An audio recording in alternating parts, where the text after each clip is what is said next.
Cet anime débute en présentant le populaire jeu de rôle en ligne virtuel au Japon appelé Planète.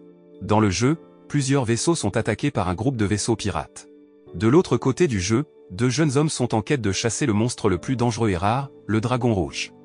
Leur poursuite du Dragon Rouge est implacable.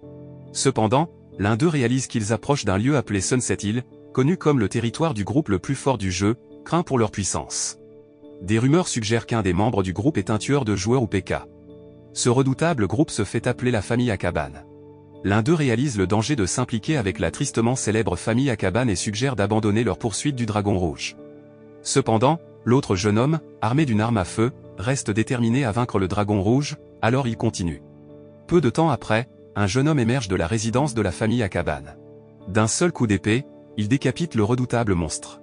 Cet incroyablement fort jeune homme est connu sous le nom d'Iseashi, un tueur de joueurs et membre du groupe le plus dangereux et influent du jeu Planète. Les deux jeunes hommes, frustrés par l'intervention d'Iseashi, expriment leur colère et lui lancent des injures. En réponse, Iseashi leur lance un regard menaçant, incarnant l'aura d'un tueur de joueurs. Il dégaine son épée, prêt à affronter l'un des jeunes hommes, suggérant qu'il vaut mieux régler le problème par un combat. Bien que la mort dans le jeu ne soit pas physiquement douloureuse, c'est une expérience humiliante pour n'importe quel joueur. Cependant, Iseashi bluffe simplement et révèle que lui et son groupe ont pris leur retraite de tueurs de joueurs. Il conseille aux deux jeunes hommes de discuter directement avec son leader.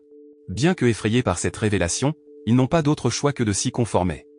Ils ne peuvent s'empêcher de se demander à quel point le leader de la famille Akaban doit être impitoyable et brutal si même un membre comme Iseashi, qui est incroyablement fort et intimidant, se soumet à leur autorité.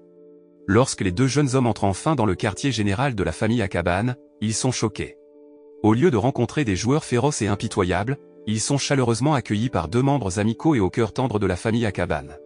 Il y a Mei, une joueuse qui assume le rôle de femme au foyer dans le groupe, et Aa Wakun, qui joue le rôle du plus jeune enfant et se trouve être le frère cadet d'Iseashi. Peu de temps après, le patron et leader de la famille Akaban, Shiro, fait son apparition. Bien que Shiro puisse avoir l'air d'un homme musclé et intimidant avec un regard féroce et une aura menaçante encore plus redoutable qu'Iseashi, il est en réalité un joueur au cœur bon qui valorise la justice. Cela devient évident lorsque Shiro ordonne à Iseashi de rendre tous les objets pillés du Dragon Rouge qu'il avait vaincu plus tôt.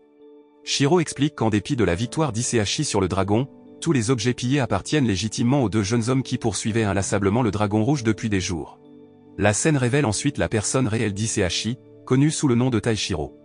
Alors qu'Iseashi est renommé pour sa force en tant qu'ancien tueur de joueurs dans le jeu Planète, dans le monde réel, Taishiro est tout le contraire. C'est un jeune homme qui s'isole dans sa chambre, négligeant souvent de la nettoyer. Taishiro a quelques personnes qu'il méprise, dont son frère Azuma. Cependant, la personne qu'il méprise le plus est son père, Kojiro. Taishiro considère son père comme sans valeur, honteux et répugnant. Il fait tout en son pouvoir pour éviter d'être dans la même pièce que son père, croyant que son père est responsable du chaos dans sa vie. Ensuite, la scène montre le passé d'Iseashi, avant qu'il ne devienne le jeune homme reclus qu'il est aujourd'hui.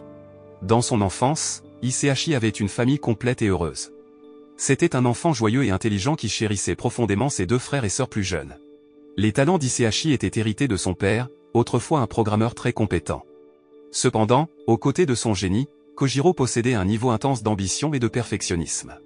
Il n'avait aucune tolérance pour les moindres imperfections, aussi mineures soient-elles.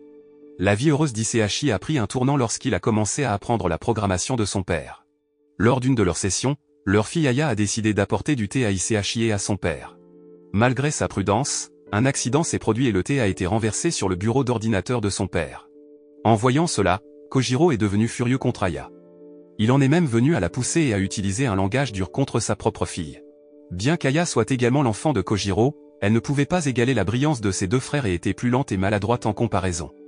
En conséquence, Kojiro considérait Aya comme une honte pour leur famille. Un jour, Aya a oublié son cahier à l'école. Malgré l'heure tardive, les rues bien éclairées et l'école étant à seulement 5 minutes à pied, Kojiro a insisté pour qu'Aya retourne seule le chercher. Malheureusement, Aya n'est jamais revenue. Plus tard, son corps sans vie a été découvert, horriblement mutilé à l'intérieur d'une boîte en carton. Même si la mort d'Aya était directement due à la décision de Kojiro de la renvoyer cette nuit-là, il a refusé d'accepter la responsabilité. Il a donné la priorité à sa carrière et a choisi de s'éloigner de la tragédie, niant toute culpabilité et présentant la mort d'Aya comme une tragédie incontrôlable. Cet incident dévastateur a complètement détruit la famille d'Iseashi. Iseashi s'est retiré dans sa chambre, conduisant à son état actuel d'isolement. Azuma, son frère cadet, s'est désillusionné avec Iseashi, le considérant comme un échec. Leur mère, Sayaka, a commencé à perdre sa santé mentale et a finalement fui la maison. Malgré la désintégration de la famille, Kojiro est resté fixé sur sa carrière, apparemment insensible aux troubles au sein de son propre foyer. À la suite de l'effondrement de sa famille dans la vie réelle, Hisashi a trouvé du réconfort dans le monde virtuel de Planète. Dans ce jeu, il cherchait à vivre l'amour, les soins, l'affection et le soutien mutuel d'une famille complète, savourant la chaleur qui émanait de leur bonheur et de leur harmonie. Hisashi ne savait pas que la famille Akaban dans le jeu était, en fait, sa vraie famille, séparés les uns des autres dans le monde réel. Cependant, dans le jeu, leurs véritables identités restaient cachées, leur permettant de former une famille unie et joyeuse. En essence, Hisashi continuait de passer son temps dans le jeu, chérissant la famille virtuelle à laquelle il s'était attaché. Mais leur lieu paisible a été soudainement attaqué par un groupe de pirates. Animé par la colère, Hisashi a invoqué des centaines d'épées saintes pour anéantir les navires des pirates en une seule attaque dévastatrice. Cependant, l'assaut ne s'est pas arrêté là. Après l'attaque du quartier général de la famille Akaban, les pirates ont lancé une déclaration de guerre, préparant le terrain pour des conflits futurs.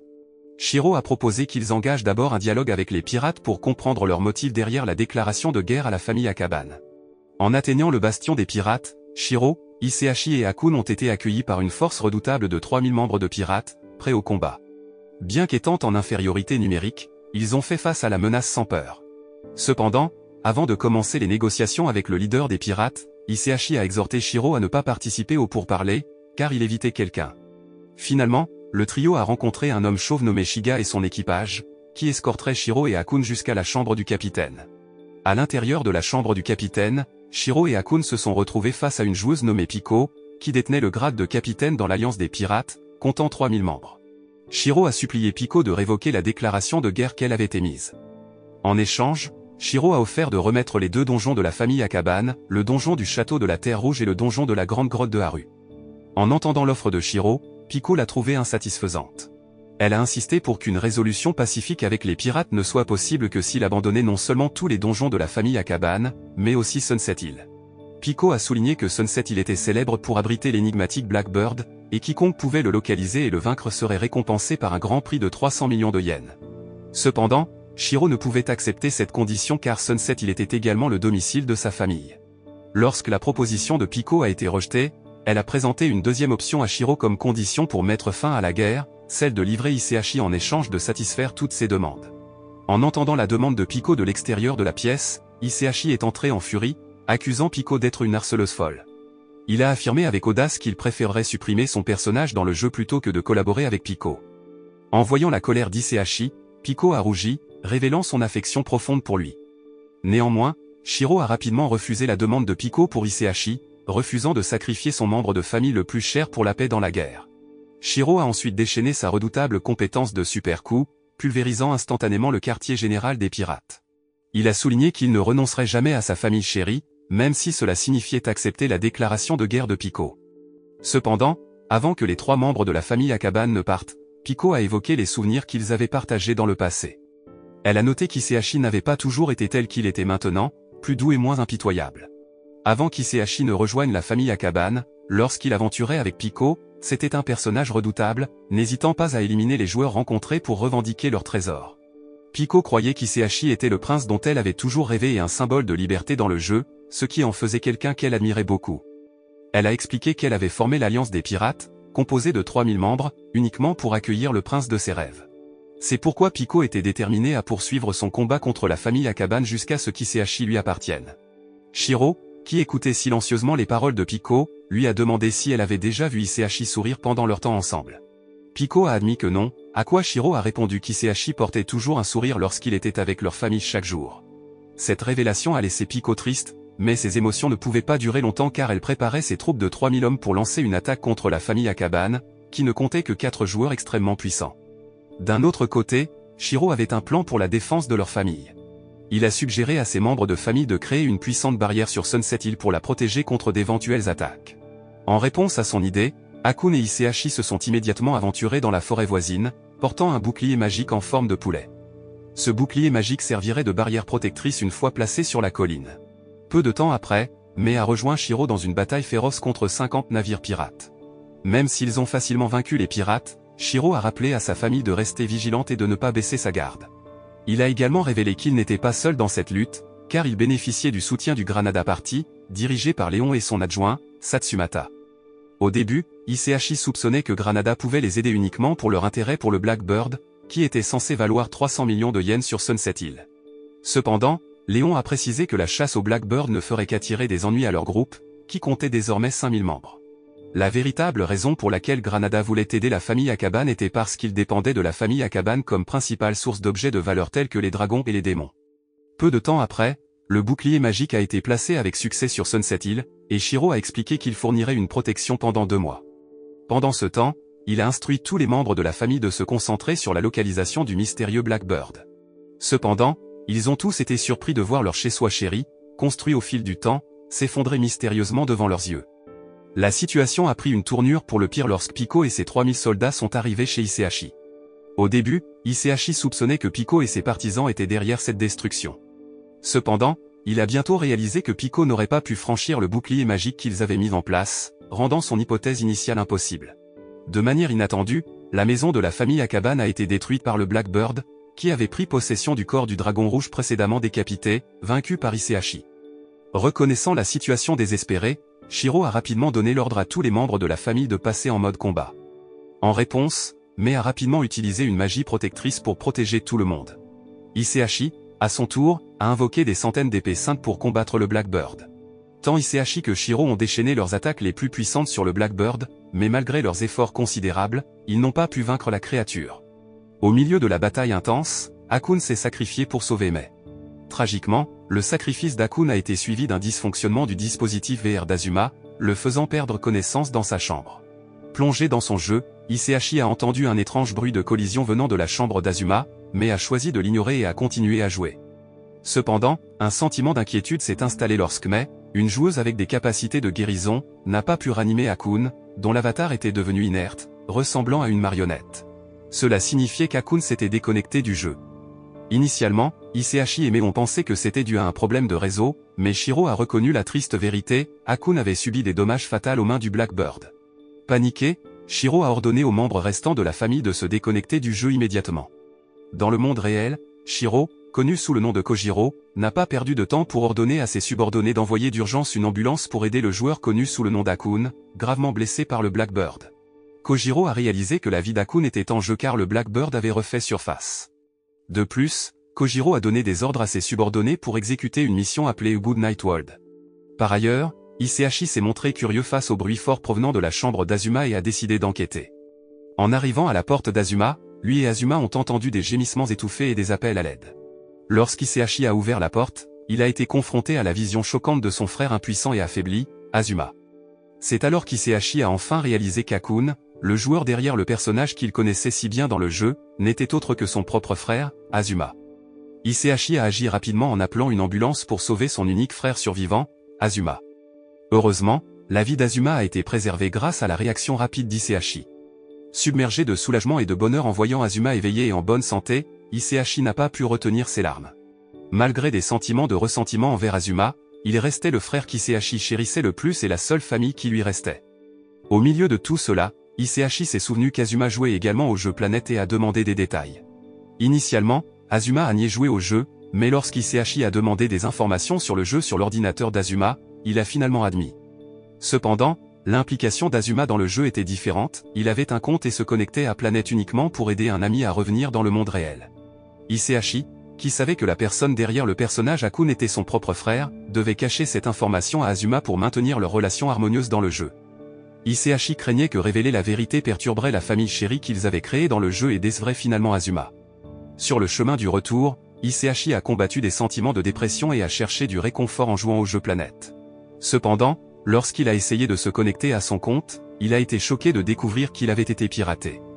Heureusement, Hisaishi possédait des compétences avancées en programmation, apprises dès son plus jeune âge aux côtés de son père. Il n'a pas tardé à reprendre le contrôle de son compte compromis.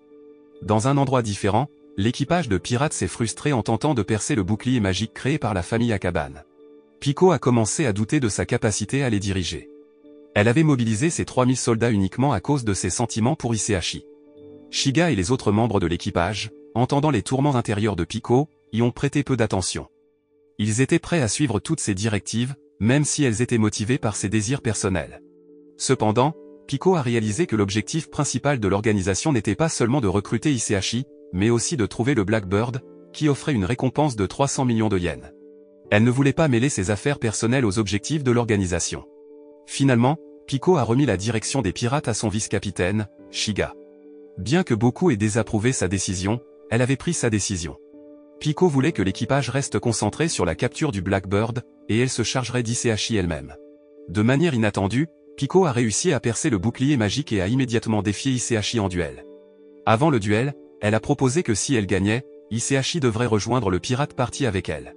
Hisaishi a accepté, croyant que peu importe à quel point Pico se battait, elle ne pouvait pas gagner contre lui. Avec sa compétence de 100 épées saintes, Hisaishi a vaincu Pico, la faisant réaliser qu'elle ne pouvait pas le ramener. Pico n'a pu que pleurer et demander à Hisaishi pourquoi il avait choisi la famille Akaban plutôt que le pirate parti, car elle croyait qu'elle aurait dû être la seule capable de le faire sourire, pas la famille Akaban. Voyant que Pico voulait vraiment être proche de lui, Hisaishi lui a finalement offert la chance de rejoindre la famille Akaban parti et de l'aider à trouver le Blackbird.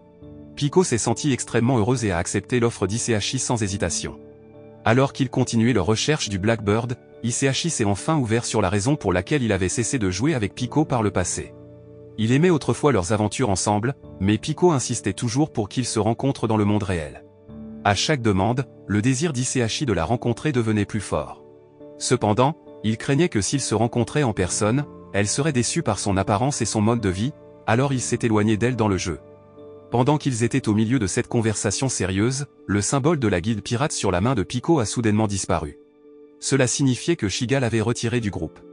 Non seulement Pico, mais tous les membres de l'équipage qui l'avaient soutenu ont été expulsés par Shiga et son groupe, les éjectant complètement du groupe. En retournant sur le navire, Pico a appris les raisons du coup d'état de Shiga. Tout a commencé lorsque Léon et Satsumata ont convaincu Shiga de renverser le leadership de Pico.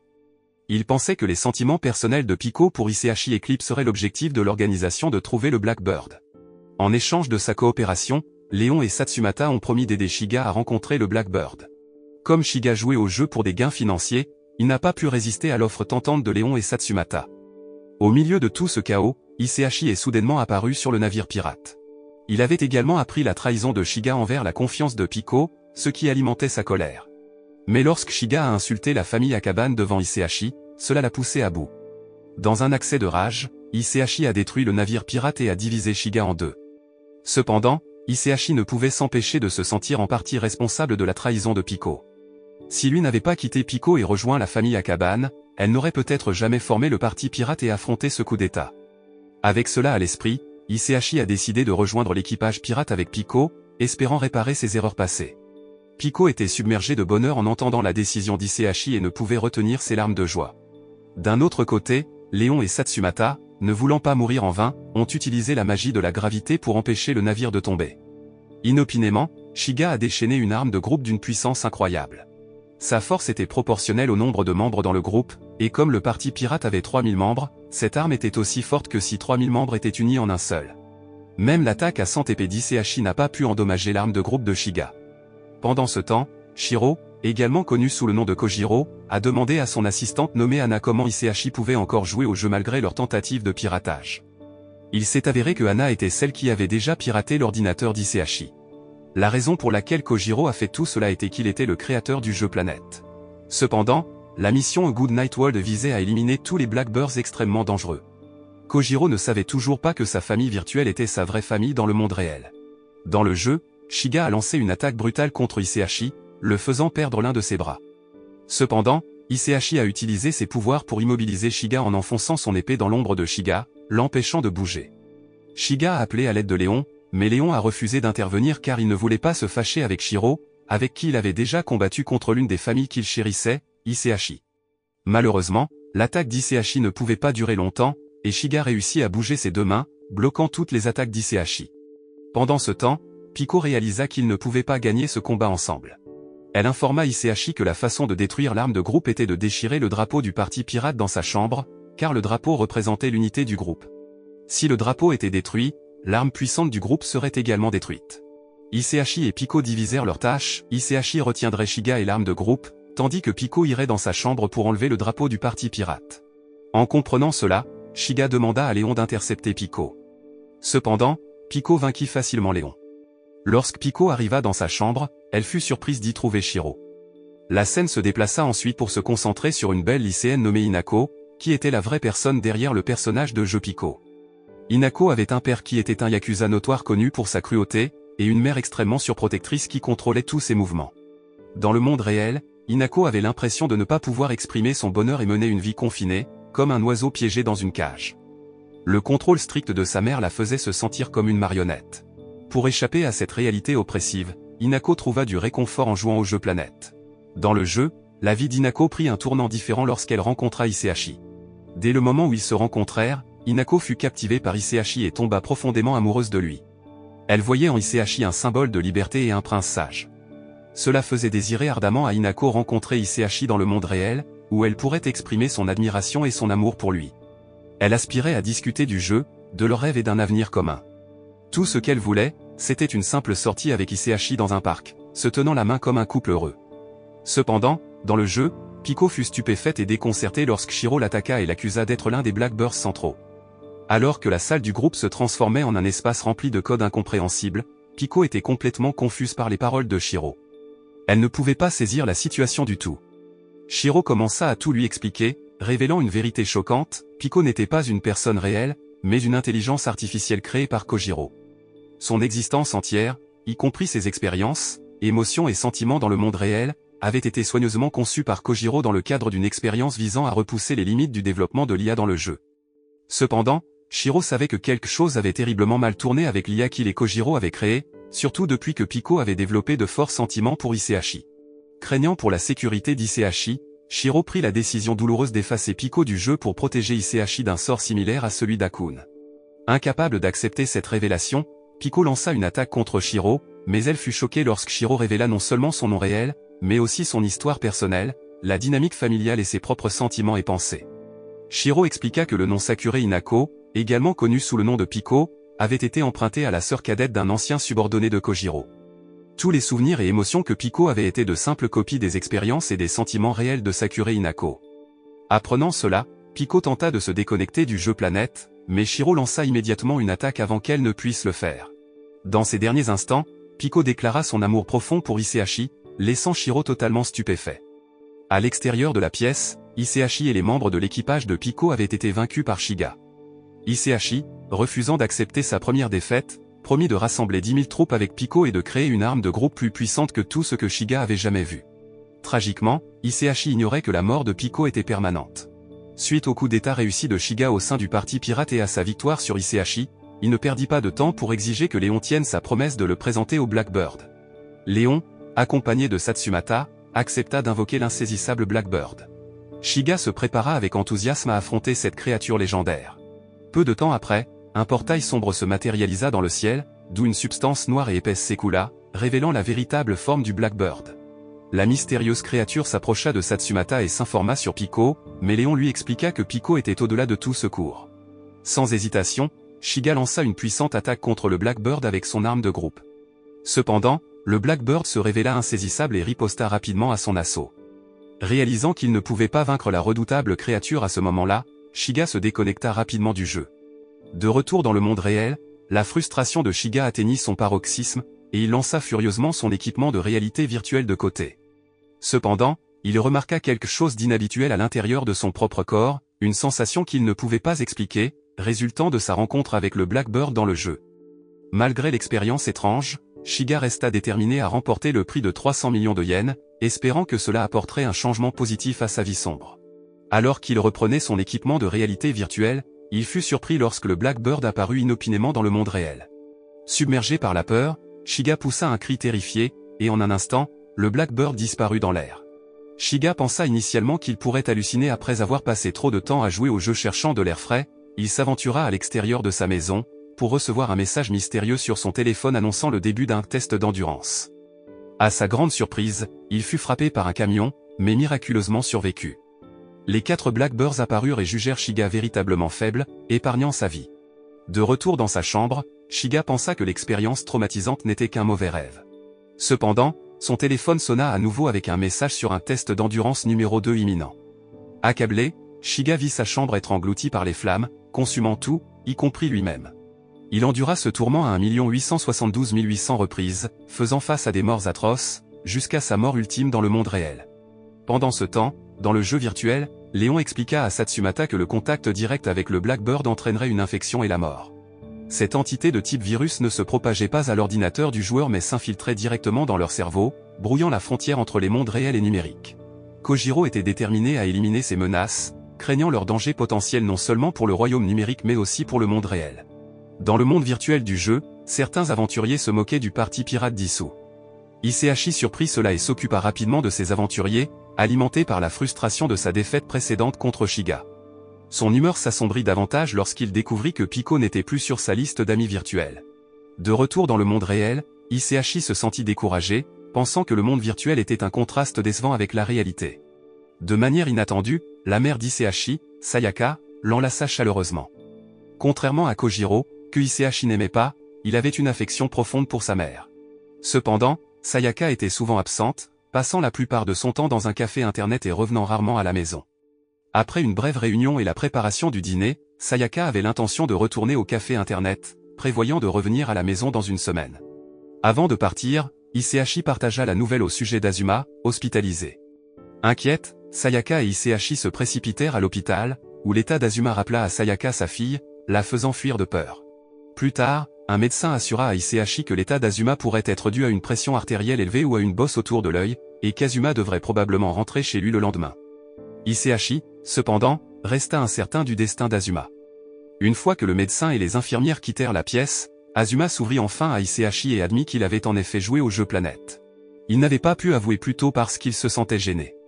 Mais maintenant, il trouvait le courage de partager ses véritables sentiments, révélant à quel point il appréciait véritablement le jeu en ligne Planète. Pour Azuma, le jeu servait d'évasion à la dureté du monde réel. Entendant cette confession d'Azuma, Isehashi ne put s'empêcher de verser des larmes de joie, révélant enfin à Azuma qu'il était son frère dans le jeu. Azuma, en apprenant la confession d'Isehashi, fut submergé de souvenirs de leur enfance. À l'époque, Azuma était constamment victime de brimades en raison de sa faiblesse, mais Isehashi le protégeait toujours des brutes. Isehashi était un phare d'espoir dans les moments les plus sombres d'Azuma. Cependant, cette lumière s'était éteinte lorsqu'Aya avait quitté leur vie. Depuis lors, Azuma avait été profondément déçu par Isehashi, qui s'était replié dans sa chambre pour s'immerger dans les jeux vidéo, refusant de confronter la réalité. Cependant, tout changea lorsqu'Azuma commença à jouer au jeu Planète. Dans le monde virtuel, Azuma trouva la famille qu'il avait toujours désirée, et le Isehashi dans le jeu devint un nouveau phare après sa désillusion avec ses frères de la vraie vie. Mais maintenant, Isehashi avait avoué qu'il était le même Isehashi du jeu Planète. Cette révélation choqua Azuma, le remplissant d'une immense joie, car cela signifiait que la lumière admirée de son passé n'avait pas disparu. À partir de ce moment-là, le lien entre Isehashi et Azuma commença à se renforcer, rappelant leur connexion d'enfance. Malheureusement, leur bonheur nouvellement découvert fut de courte durée. Alors qu'Azuma s'apprêtait à se reconnecter au jeu Planète chez lui, il fut soudain confronté par le Blackbird. Azuma reçut le même message que Shiga, signalant le début du test d'endurance. Peu de temps après, Isehashi fut choqué de trouver Azuma inconscient. Sa première pensée fut que la maladie d'Azuma avait refait surface, et il envisagea de le ramener à l'hôpital. Cependant, l'assistante de Kojiro, Anna, apparut soudainement chez Isehashi, dissipant toutes ses suppositions. Anna expliqua qu'il n'y avait aucun moyen de sauver Azuma, car il était tombé victime du virus Blackbird. Selon elle, l'âme d'Azuma avait été capturée par le Blackbird et emmenée dans un monde virtuel créé par Kojiro. Dans ce royaume numérique, le Blackbird soumettrait Azuma à un tourment jusqu'à ce que sa santé mentale se brise, tandis que son corps physique dans le monde réel se flétrirait et périrait. Initialement, Isehashi rejeta les explications d'Anna comme des absurdités, mais en voyant les yeux d'Azuma devenir d'un noir profond, il réalisa que le virus Blackbird était en effet une réalité sinistre. Cependant, un éclat d'espoir surgit pour Azuma. Contrairement à Shiga, qui était mort instantanément lors du premier test d'endurance après avoir été heurté par un camion, Azuma avait miraculeusement survécu à l'épreuve initiale. Voyant le potentiel de survie d'Azuma, Anna révéla un moyen de le libérer des griffes du virus Blackbird. La condition était qu'Isehashi devait se sacrifier pour prendre la place d'Azuma. Sans hésitation, Isehashi déclara sa disposition à donner sa vie pour son frère. Témoin de la détermination inébranlable d'Isehashi, Anna le guida rapidement vers son laboratoire. Pendant ce temps, dans le royaume virtuel, Azuma se retrouva dans une situation périlleuse, évitant de justesse d'être percuté par une ambulance alors qu'il était épuisé. Heureusement, Isehashi apparut à temps et utilisa ses pouvoirs extraordinaires pour stopper l'ambulance. Voyant Azuma en larmes, Isehashi les essuya doucement et le rassura que le monde dans lequel il se trouvait n'était pas réel, et le corps réel d'Azuma était inconscient dans le monde réel. Peu de temps après, le sinistre Blackbird se manifesta, suscitant une réponse immédiate d'Iseashi. Bien qu'Iseashi ait brièvement été blessé, perdant un bras dans le processus, le pouvoir unique que lui avait conféré Hana, appelé Hello World, lui permit finalement de terrasser le Blackbird et de sauver Azuma du bord de la mort. Alors qu'Azuma reprenait conscience, il trouva Iseashi en pleurs à ses côtés. Cet Iseashi, qui avait pénétré dans le monde virtuel aux mains de Hana, n'était pas le véritable article, mais plutôt une construction d'IA, composée des souvenirs, des émotions et de la force du vrai Iseashi. D'autre part, Léon et Satsumata se retrouvèrent dans une réunion cruciale avec les dirigeants du parti Granada dans leurs quartiers généraux. La révélation que Satsumata était une IA, tout comme Pico, laissa les dirigeants dans un état de choc et d'incrédulité. Léon prit sur lui d'expliquer comment il avait initialement rencontré Satsumata dans le monde de Planète. Lors de leur première rencontre, Satsumata était devenue sa meilleure amie, et Léon ne pouvait supporter l'idée qu'elle connaisse le même sort que d'autres IA, victimes de Shiro. Pour éviter une telle tragédie, Léon nourrissait l'ambition de transformer Satsumata en humaine. Bien qu'il reconnût la quasi-impossibilité d'un tel exploit, Léon était déterminé à propager le virus Blackbird à l'échelle mondiale, imaginant une coexistence entre les humains et les IA dans le royaume virtuel. La première phase de la propagation du virus commença avec les dirigeants du parti Granada, mais le plan de Léon ne s'arrêta pas là. Il propagea méticuleusement le virus Blackbird dans l'ensemble de planètes et exploita la numérisation, utilisant Internet et la technologie du monde réel pour étendre l'influence du virus dans le monde physique. Dans un autre endroit, alors que l'état d'Azuma se stabilisait progressivement, lui et Iseashi furent ramenés chez eux par Hana. Dans un retournement inattendu des événements, Kojiro revint et apprit que Azuma s'était remis avec succès du virus Blackbird grâce aux efforts de Hana et d'Iseashi. Cependant, la frustration d'Iseashi face au manque de préoccupation de Kojiro pour le bien-être d'Azuma s'intensifia, car Kojiro insistait pour soumettre Azuma à d'autres examens dans son laboratoire. La colère d'Iseashi atteignit son paroxysme, et il était sur le point de confronter physiquement son père. À sa grande surprise, Azuma intervint et asséna un coup de poing à Kojiro avant que Iseashi puisse réagir. Azuma était las de la situation et quitta rapidement sa maison. Voyant la fureur d'Iseashi dirigée contre lui, Kojiro prit la décision de poursuivre son fils. Cependant, un retournement inattendu se produisit lorsque la jambe de Kojiro fut soudainement tranchée par un monstre du monde de Planète. Cela indiquait que le plan de Léon et Satsumata de faire entrer l'humanité dans le monde virtuel avait réussi. Heureusement, ils se trouvaient tous dans le monde virtuel de Kojiro, ce qui lui permit de vaincre facilement le monstre et de réattacher ses jambes sectionnées. Les choses réglées, Kojiro saisit l'occasion pour expliquer toute la situation à ses fils. Quelque temps plus tard, le monde sombra dans le chaos, victime d'attaques de divers monstres issus du jeu Planète. Ces créatures allaient de robots menaçants à des dragons redoutables et à des géants, semant la destruction à travers le globe.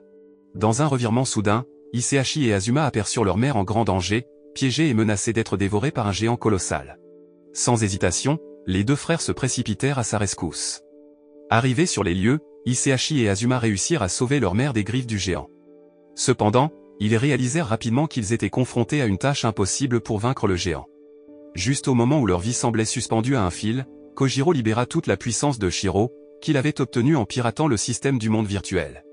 Néanmoins, même avec la restauration réussie du pouvoir de Kojiro grâce au piratage du système, cela ne suffisait pas pour les ramener dans le monde réel en manipulant simplement le système dans ce royaume virtuel.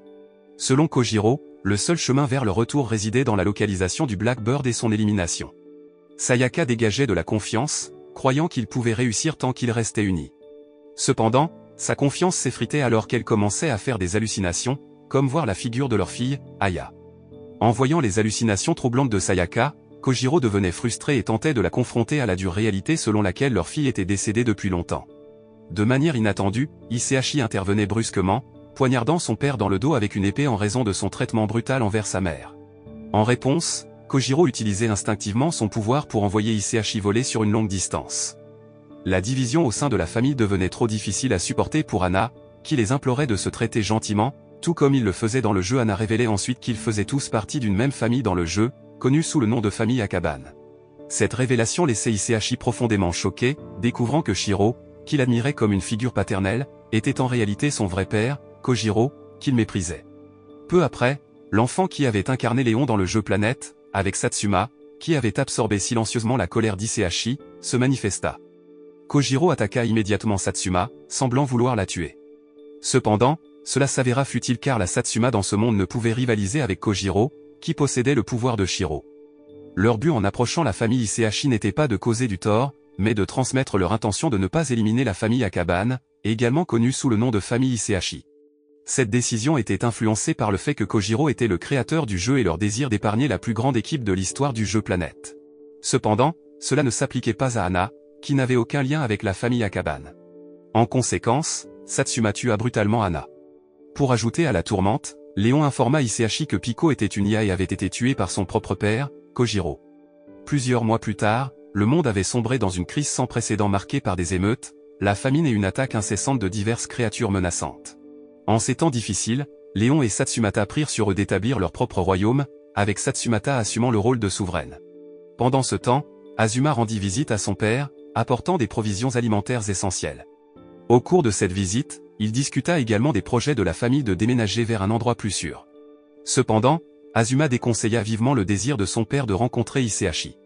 Cela s'expliquait par le fait qu'Hisashi avait découvert le rôle de Kojiro dans la mort de Pico, la femme qu'il chérissait le plus dans le monde virtuel du jeu. Azuma craignait que si Hisashi rencontrait à nouveau son père, cela pourrait conduire à une confrontation mortelle.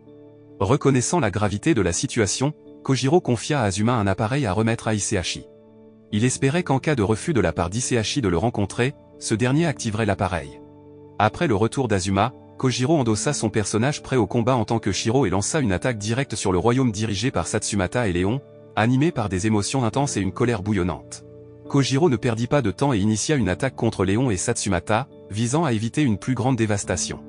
Cependant, Satsumata, utilisant son pouvoir extraordinaire, figea le temps et le rembobina à un moment juste avant l'assaut de Kojiro. Avant que le conflit ne puisse s'intensifier, Satsumata nourrissait une question qui la perplexait depuis un certain temps. Elle cherchait des réponses concernant sa propre identité et la raison pour laquelle, parmi les 7 IA, elle était la seule à ne pas avoir de forme physique. En réponse à l'interrogation de Satsumata, Kojiro répondit simplement que Satsumata était essentiellement une création, un vaisseau conçu pour encapsuler son égocentrisme et ses émotions. Entendant la révélation de Kojiro, Satsumata éclata de rire et déclara son intention de l'éliminer immédiatement. Elle croyait qu'en éradiquant Kojiro, elle pourrait découvrir sa véritable identité, une quête qu'elle poursuivait depuis un certain temps. Kojiro résista vigoureusement à cette démarche, activant sa dernière technique connue sous le nom de A Good Night World. Cette transformation baigna Kojiro dans une lumière blanche éclatante, le métamorphosant en l'oiseau blanc. Simultanément, Azuma remit le gadget de Kojiro à Hisashi. Peu de temps après, un message apparut sur l'écran du gadget, et c'était de Kojiro lui-même. Dans le message, Kojiro reconnaissait la haine intense d'Hisashi et son désir de sa disparition. Il proposait d'accorder le souhait d'Hisashi, et tout ce que Hisashi avait à faire était d'appuyer sur le bouton OUI pour mettre fin à Kojiro ainsi qu'au monde virtuel. Initialement, Hisashi envisagea d'appuyer sur le bouton OUI, poussé par sa colère envers les actions de son père qui avait détruit leur famille et causé la mort de leur petite sœur. Cependant, Hisashi réalisa que presser le OUI ne ferait que servir parfaitement le plan de Kojiro, quelque chose qu'il voulait éviter. Avec détermination, il se précipita à l'endroit où se trouvait son père. À son arrivée, Hisashi fut confronté de manière inattendue à Léon, qui se tenait là en silence, les larmes coulant sur son visage, avant de lancer une attaque contre Hisashi. Pendant ce temps, Kojiro se retrouva dans un portail accompagné de Satsumata. Elle questionna sa véritable identité et le but de son existence. En réponse, Kojiro décida enfin d'être honnête sur la raison pour laquelle il avait créé Satsumata, conséquence de son remords lié à la mort d'Aya. Il fut alors révélé que l'identité réelle de Satsumata était celle d'Aya elle-même. Kojiro portait une immense culpabilité car sa poursuite incessante d'une carrière réussie l'avait conduit à négliger sa propre famille. Cette ambition avait même abouti à la tragique mort d'Aya. Alors que Kojiro était prêt à affronter sa propre fin, Hisashi intervint, refusant de laisser son père mourir de cette manière. C'était un moment de réconciliation après les événements sombres de leur passé, alors qu'Hisashi s'adressait pour la première fois à Kojiro en l'appelant père. Cela apporta une immense joie au cœur de Kojiro, mais il ressentait toujours le besoin de réparer ses erreurs passées, ce qui signifiait se sacrifier avec son monde virtuel. Écoutant les paroles sincères de Kojiro, Hisashi ne put retenir ses larmes. Malgré une haine profondément ancrée et des malédictions envers son père par moments, Hisashi ne souhaitait pas vraiment la mort de son père. Il voulait simplement que Kojiro change pour le mieux et devienne un père plus attentionné pour sa famille. Kojiro fut pris au dépourvu en voyant Hisashi pleurer devant lui. Il prit la main d'Hisashi et le rassura, le priant de ne pas verser de larmes. Cependant, leur moment de tristesse s'approfondit lorsqu'Hisashi et Kojiro virent Satsumata se transformer en Aya. En voyant la présence d'Aya, Kojiro l'étreignit avec une chaleur profonde, des larmes de tristesse et de regret coulant sur son visage. Aya sourit chaleureusement à Hisashi et Léon, exprimant son amour profond pour sa famille et son seul ami, Léon. Avec ces paroles, le monde virtuel qui avait emprisonné l'humanité pendant si longtemps fut enfin démantelé. De l'autre côté, La version IA d'Iseashi se retrouva aérée seule dans le monde artificiel de Kojiro qui existait toujours. Il se tint sur un pont pour piétons et, à sa grande surprise, rencontra la version lycéenne de Piko, la fille qu'il avait tant aimée. La conclusion de l'anime montra Azuma reprenant la carrière de son père en tant que programmeur. Pendant ce temps, Iseashi créa son propre jeu de groupe, avec Léon travaillant comme son subordonné. Sayaka avait retrouvé sa santé mentale et vivait désormais en veuve, se consacrant aux soins de ses 2 fils. La leçon morale de l'histoire, ne laissez jamais votre père devenir développeur de jeux. Car lorsque votre père code, les liens familiaux peuvent se défaire plus rapidement qu'une ligne de code mal écrite.